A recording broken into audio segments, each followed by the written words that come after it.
Hey there guys, Raymond here, also known as Ray Vision, and check it out today. Well, we are going to be playing some Forza Motorsport 6. Now today we're going to be making a drift build for a Dodge Charger SRT8. So what did I decide to do when making this drift build? Now I looked at the possibility of putting the V8 racing engine, but I know that engine sounds like crap, so I decided not to do that.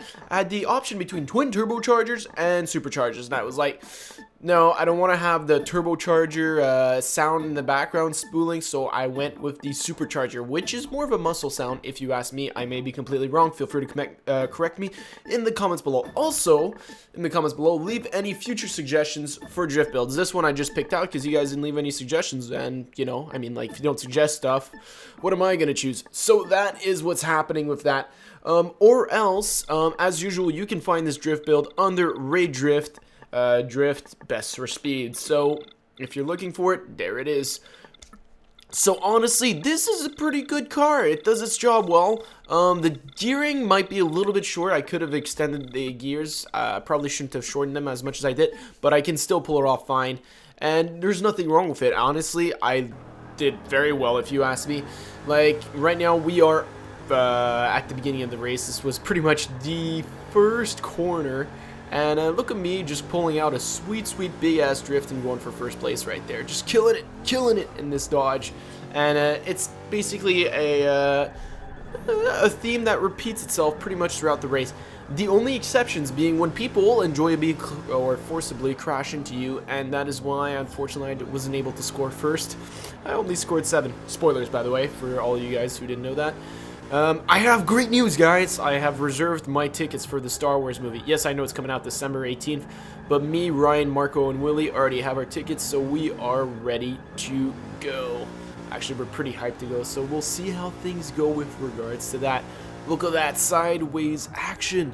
I love this thing, and here's the thing. Bernese Alps is one of my favorite drift tracks just because you can chain up so many scores. And look at this. This is my first lap. Usually my first lap when trying out a drift car, I don't do too well because it's an adjustment lap. Now, of course, with my ideal Alps drift build, I can do a lot better than this. By a lot, I mean like I'll probably get like 60, 70,000 on my first lap. But for a car that is the first time I'm driving, first time made, and I get about 40,000, so it's pretty good.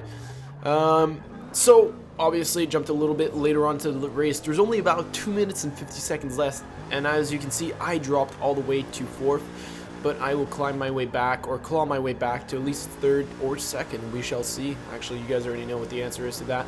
Unfortunately for me, I am unable to not reveal spoilers, which isn't true, because or else you guys wouldn't be here. Hey, did you hear about this show called Breaking Bad? You want to know what happens at the end? I'm just kidding. I wouldn't do that to you guys. But honestly, I really enjoyed drifting this Charger. First of all, it has a great sound. The exhaust is just like, yes, I love it. I am in charge. I am American Muscle. You know, what you'd expect from American Muscle. Here, I a little bit overdo the angle, which is, you know, that's more of a driver error than the car itself. Overall, the car itself feels really nice, really stable around corners. It doesn't feel like it's gonna... You know, there are some drift builds where you feel like you have to maintain a bit. This car feels really comfortable around corners. And I feel like it's a really easy car to learn how to drift on. There's a very big difference here, what I want to say. A car where you learn how to drift is not necessarily the car that will score you the most amount of points. It just makes holding turns and other things easier. The issue with this car is it's a lot harder to extend your turns to score the extra points, let's say, because this turn I've already gone like 9,000, 10,000 on the first turn, easily. And so this car doesn't really have that ability, but what it does have is it's really easy to drift. Like, if you look at me, I'm literally doing nothing. I'm holding the gas and doing a little bit of counter steer, and that's all I do for most of the time. And so it's a very easy car to get the hang of, but when you're going for a high score, and obviously, like, I'm not doing horrible, I'm in 3rd place, but it's not necessarily perfect. There you have my best friend there, you know, parked in the middle of the road while I'm coming around. Thanks for that. So that's often the reason why I don't come 1st or 2nd, because people block my way.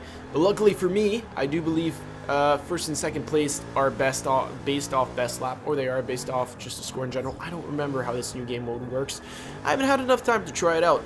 but I do know is I enjoy going sideways very much. I mean, like, look at this. This thing, it's so smooth around the corners, and I'm just, like, relaxed. It's not because there are some drift cars, if you increase the traction on your car a lot, they will go around corners at really high speed, but if you look at me, I'm just relaxing, playing a bit of throttle, going sideways, and it's just a really, really relaxing drifting style, this car, I find. And then, once again, the issue is extending corners and trying to get those extra points.